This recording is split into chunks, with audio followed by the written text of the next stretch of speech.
Okay then guys, what's going on? Cloud Plays here and welcome back to another video here on the channel. Today we're inside of the first Descendant where we have got a load more information about the game and what it is you guys can experience inside of it. This time they're talking about the module system and there seems to be a lot of info on this with regards to how this operates. So we're going to go through it today and show you guys exactly what you guys could be in for. Now if you haven't already, smash that beautiful blue thumbs up and subscribe with post notifications turned on. It'd be greatly appreciated. Also check out our sponsor Advanced GG, the #1 clinically proven energy supplement on the market. My favorite flavor is cherry vanilla, but you guys can catch an array of flavors down in the description via the link and use code CLOUD at checkout for a cheeky discount. Now with that being said, let's dive on into it. So starting off, before we go into the module systems, what is the module system? Now the module system allows you to attach modules to descendants and weapons to enhance their stats. Therefore, almost like a perk additional or a modifier. Modules can be set for each descendant / weapon, and each module displays a list of descendants' weapons that can use it.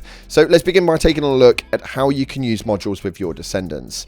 So you can set modules for your current descendant directly by pressing the inventory and clicking into the Descendants module on the left hand side. If you want to preset modules though for other descendants that you own in addition to the one that you're currently in use, you can do so by following the path on screen. It's actually really easy how it works, but you can essentially just dive on in and pop these modules in. On top of that though, the Descendants screen itself does hold a lot of other things, including the customize key, which looks like you are going to be able to add additional skins or change additional colors and make some customization towards that character and give it a little bit more individuality, to say the least. Now when you're using the weapon modules though, as mentioned earlier, you can set modules for each weapon. Hovering over the weapon you want to set modules for and pressing module settings takes you to that weapon's module settings screen. Now you can add the modules straight into the weapons quite easily by just sliding into the side of it as well. There's like a little slot that you can put on in. The symbol will show you exactly how it works.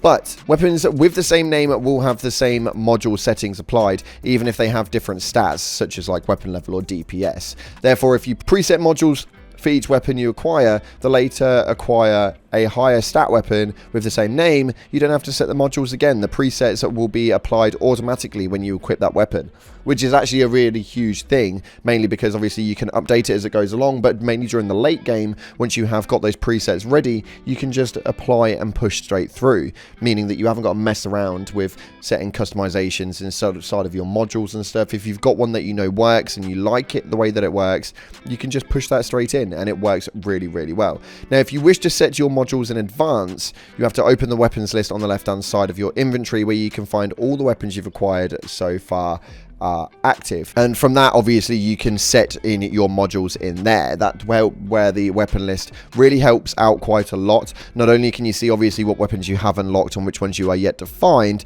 but you can obviously set the universal modules and stuff like that for additional perks inside of that screen itself. Now naturally, to utilize these modules so that it kind of suits your playstyle the most, you are going to have to collect a hell of a lot, and there is an absolute ridiculous amount that you guys can get your hands on with all different statistics and different variations that you are going to be able to add onto your weapons. There is looking like that there is just so freaking many modules that you can get through this. Now if you aren't really a numbers guy and you're not too deep into the build style things and you aren't really looking forward to these modules, you can auto equip modules, which it will kind of grab some modules that are relevant to the build style and it will plonk them on said weapon or on said character. So if it's not really your cup of tea messing around with mods and you don't really want to have to faff about with that sort of thing, you can auto equip modules, although it's not going to be as good as if you obviously select it yourself, because selecting it yourself you're going to be able to adapt it to your playstyle, which makes a hell of a lot of difference. Now like everything else inside of this game though, you can enhance the modules, which will obviously boost their statistics. You can go in and utilize certain materials to be able to boost these modules up, and it's definitely going to help you guys quite a lot, because there is going to be so many you're going to want to pick from. But not only that, once you find one that you really do agree with, leveling that up is going to give you guys a slight edge. But what you can also do is combine modules. Now you can combine modules starting at mastery rank 5 or higher. Combining modules requires 4 modules and a certain amount of gold. Regardless of the module tier or type, it has a success rate of 100%. So when combining, the resulting module can be affected by the tier, type and socket type of the modules used in the material. Now we have obviously a limited set amount of module slots in each each thing that we want to upgrade, but you can increase module slots. The total number of module slots increases through mastery rank ups. Now, what is a mastery rank up? You can receive a certain amount of mastery EXP from leveling your Descendant, increasing your weapon's proficiency, completing missions, quest rewards, and when the mastery rank XP bar is full,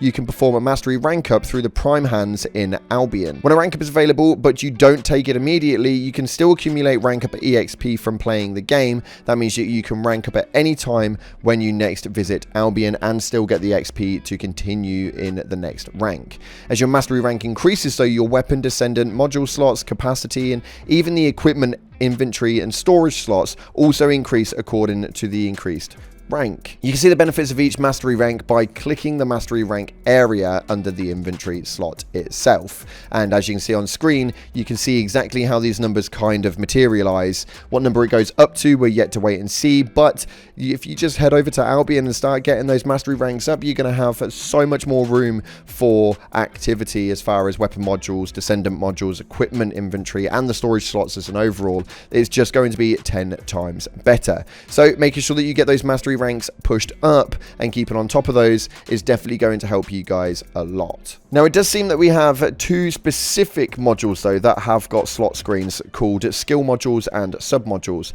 Now, sub modules, equipping a sub module allows you to perform a variety of melee attack depending on the module type, with improved damage, attack range over sub attacks without a sub module equipped. Now, sub modules have an initial capacity of 0, but their max capacity increases with enhancements, which also increases with the max module capacity of the Descendant equipping to an enhanced sub module. Now, the skill modules modify the ability of the Descendant skill to become even more powerful. This essentially means that utilizing the tooltip will enable you to add additional skill changes with each Descendant inside of it. It's actually really good how they've managed to work this, and I think as an overall they've got a lot coming into this game that you definitely don't want to miss. So what do you do from this point? We keep an eye on everything that's going on and make sure that you are around for the 19th of this month for your crossplay open beta. If you guys want to get involved in that though, I'll leave a link down in the description. You guys can go and apply for it and it should send you the code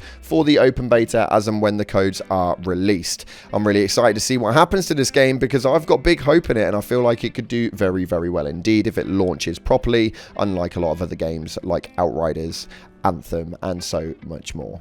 If you haven't already though, smash that beautiful blue thumbs up and subscribe with post notifications turned on for more First Descendant information that drops here. Thanks again for watching, appreciate you all, and as always, I'll see you in the clouds.